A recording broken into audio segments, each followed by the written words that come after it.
Hello everyone and welcome to my presentation. I have been assigned chapter 9 called Process-Aware Information Systems.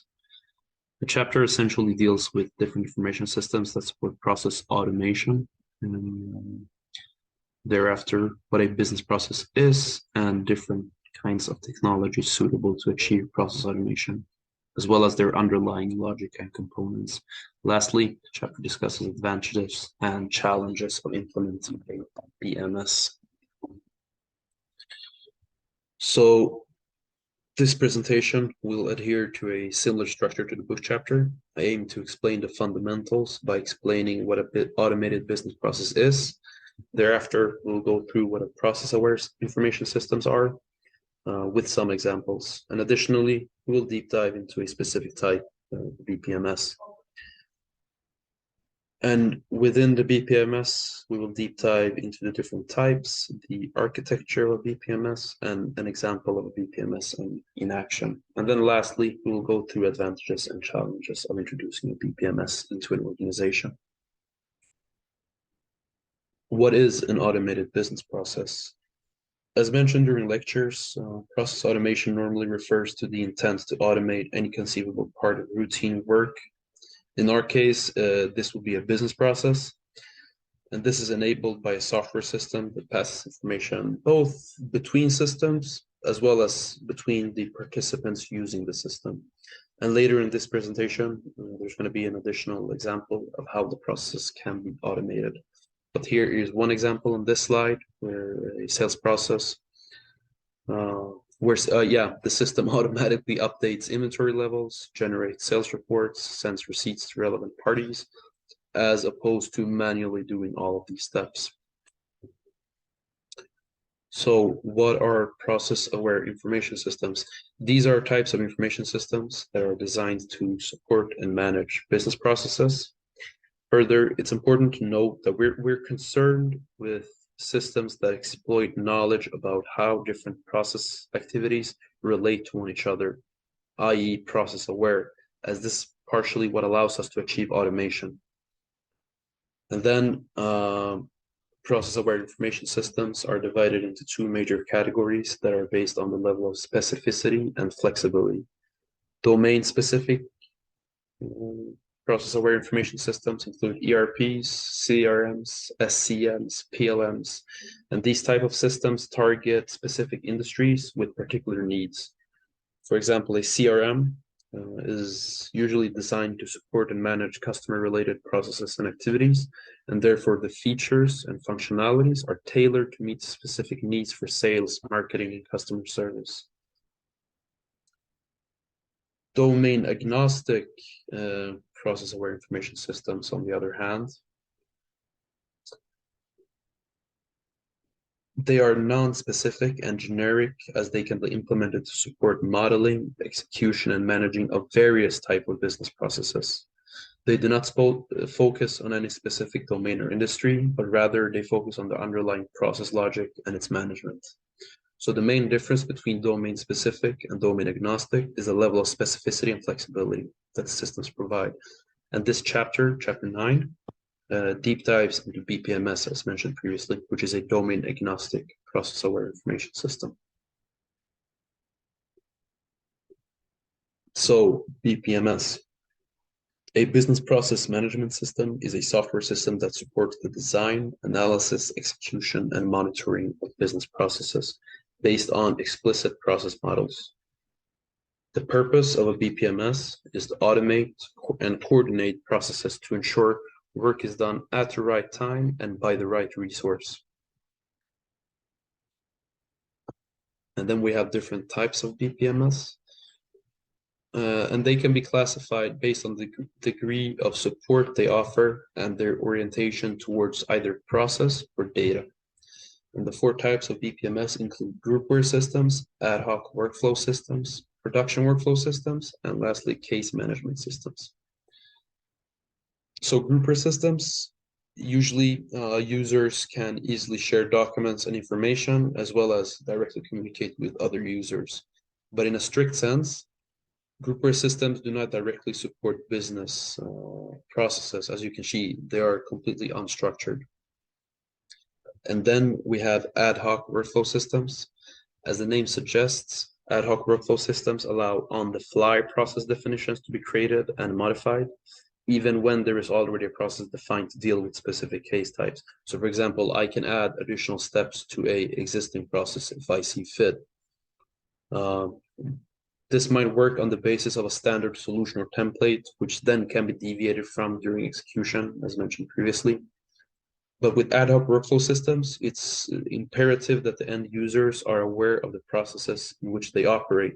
Because if someone does not know what they're doing, it can have negative consequences on the process because it isn't restrictive. And then we have case management systems. The idea is to support processes that are neither tightly nor completely specified. Rather, we utilize implicit process models that capture conventional flow from which a user can deviate unless it's explicitly prohibited in the process model. So there's still structure in the process. The system is usually fully aware of the precise details of any data belonging to a specific case, and therefore it's able to inform end users about status and history, as well as the most obvious step to continue with related to that specific case. So for example, if an insurance company handles a claim would then be referred to as a case in the system, in this case, no pun intended. And then production workflow systems. This is the most prominent type of BPMS. Much of what I described in the earlier slides refer to this specific type of system. The work is routed strictly on the basis of explicitly defined process descriptions captured in the process models. Management of data is usually handled by a complementary DBMS. And unlike ad hoc, for example, is generally not allowed to deviate from process logic unless that is also captured in the process model. And now we'll go through the architecture of the BPMS. So the execution engine, it's central to the BPMS, and functionalities include the ability to create executable process instances, which is, I referred to cases previously, the ability to distribute work to process participants in order to execute the business process from start to end. So I can give a insurance claim to a particular end user, which would be an assessor for an insurance company. And the ability to automatically retrieve and store data required for the execution of the process, as well as to delegate automated activities to software applications across the organization. So this refers to, again, who does what and in what order do they do so. It's the execution engine that decides this logic, which is based on the process model. And one could imagine that the execution engine is truly an engine, as it continually monitors the progress of different cases and coordinates the activities by generating work items and assigning them to participants through the worklist handler. We will see how this is done in the following slide. But as you can see in the figure here, it communicates with all the other components. And then we have the process modeling tool in the upper left corner. And the process modeling tool is what allows us to create the visual representation of the business process. It includes symbols and shapes that represent process elements. And one example relevant to us would be Microsoft Visio, as we use at DePaul for all of our modeling classes. Features include the ability to create and modify process models. And then when one has been created, it's deployed to the engine in order to be executed. And this is done either directly, as you can see on the arrow going from the process modeling tool to the execution engine, or indirectly through the process model repository. Nevertheless, once the execution engine has the model, it uses the model to determine the temporal and logical order in which the activities have to be executed. So once again, what items, to who, and when should they be allocated? Then we have the worklist handler, as mentioned before. It's a component that distributes work items and allows participants to commit to work items. While the execution engine handles the logic and process, it distributes them through the worklist handler. One can envision this like an inbox, for example, so that participants can see which work items are going to be executed. It's also important to note that the worklist handler allows participants to access the worklist through user interfaces of the BPMS.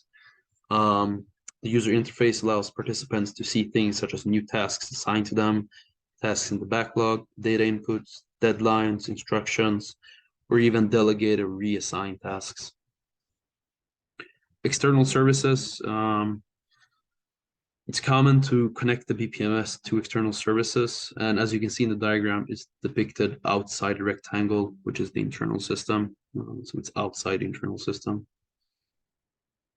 And the execution engine can call external services as part of the process in order to enable automation. So for example, retrieve necessary data. And one example of that would be to contact financial institutions to assess creditworthiness or account balances.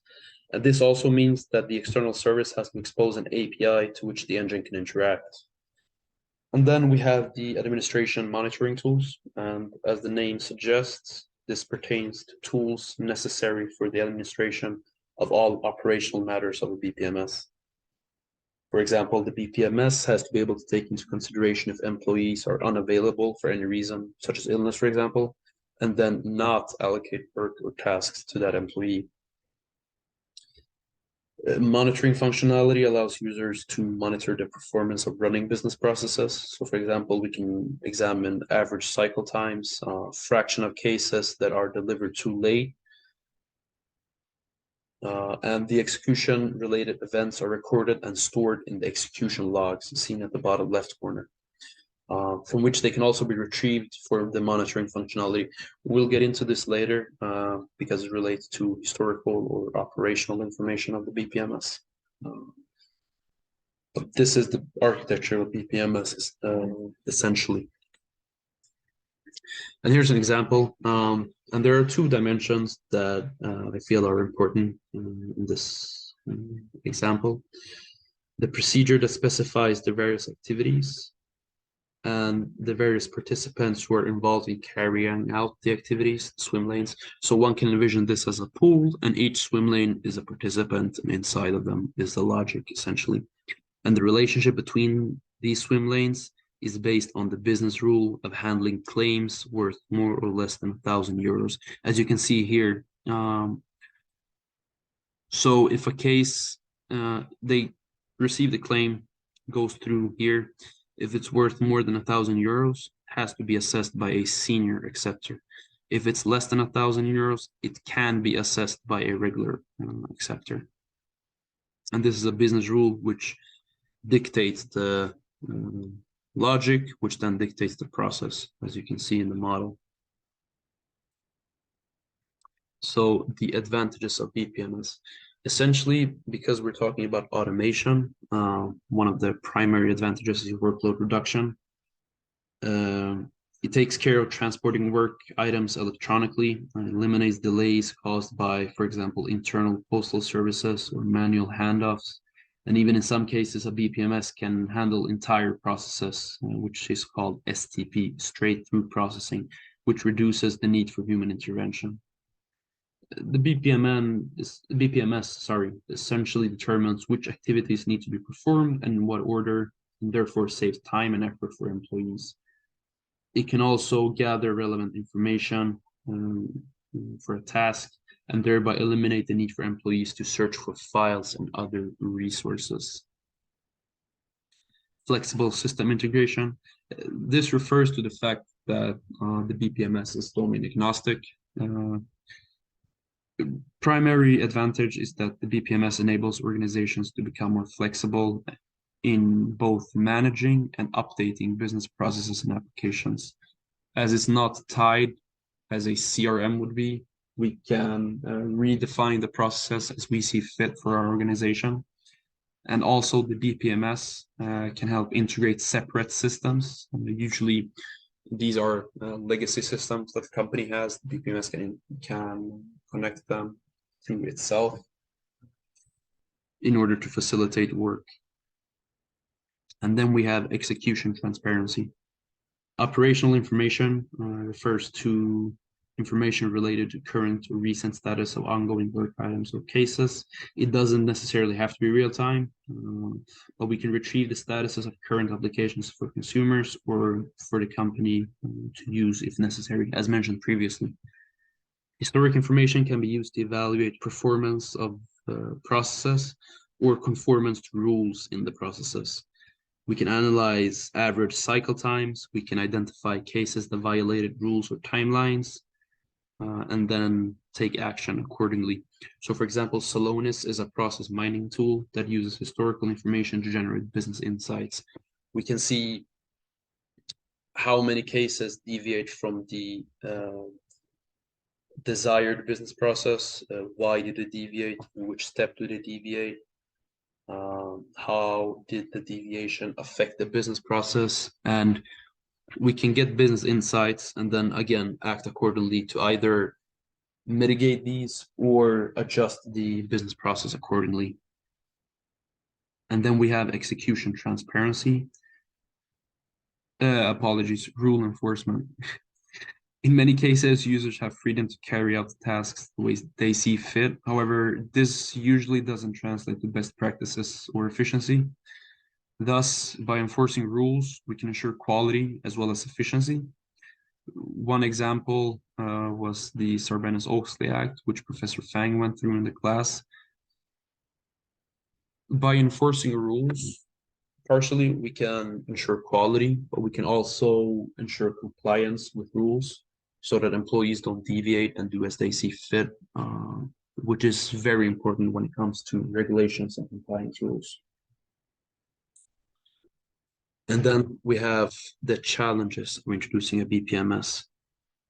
So introducing a BPMS can be challenging from an organizational perspective due to the need to balance the interests of different stakeholders with diverging performance objectives and who vie for the same resources. So we have technical challenges and we have organizational challenges. Technical challenges refers to what I mentioned previously. It can be difficult to integrate legacy systems both vertically and horizontally. So historically, they've solved this through screen scraping, and the more modern version is robotic process automation.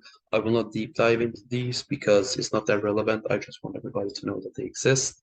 But screen scraping, essentially, because of the nature of it, it undermines the purpose of the BPMS as it becomes non-flexible. So that's not preferable for modern companies. And then we have organizational challenges, which mainly includes change management, but there are also many other psychological aspects involved with it. Getting an insight into how existing processes unfold can be both time-consuming and difficult, as political and psychological motives can play a role. Organizations are essentially dynamic entities, and changes such as new products, departments being scrapped or combined, participants getting new responsibilities, all of these have to be considered for the successful implementation of a BPMS. But it's imperative to mitigate these because these can never be solved completely. So therefore, organizations have to work strategically to mitigate them to ensure as successful as possible implementation of a BPMS. And in summary, process automation may refer to the intent to automate any conceivable part of routine work. For us, it's the business process. And then we have the process-aware information systems, which can either be domain-specific, which is the ERP, SCM systems. And then we have domain-agnostic, which do not refer to any particular purpose. BPMS supports design, analysis, execution, and monitoring of business processes as you see fit. And the advantages of a BPMS is flexibility and integration. We can automate and optimize business processes as well as quality assurance. And then the challenges of BPMS are both technical and organizational. But usually in modern companies, it's mainly organizational, which we hear about change management all the time. But many companies still face technical difficulties due to legacy systems. But this is essentially what Chapter 9 has gone through, as well as with some additional research that I've done. Thank you so much for listening, and good luck.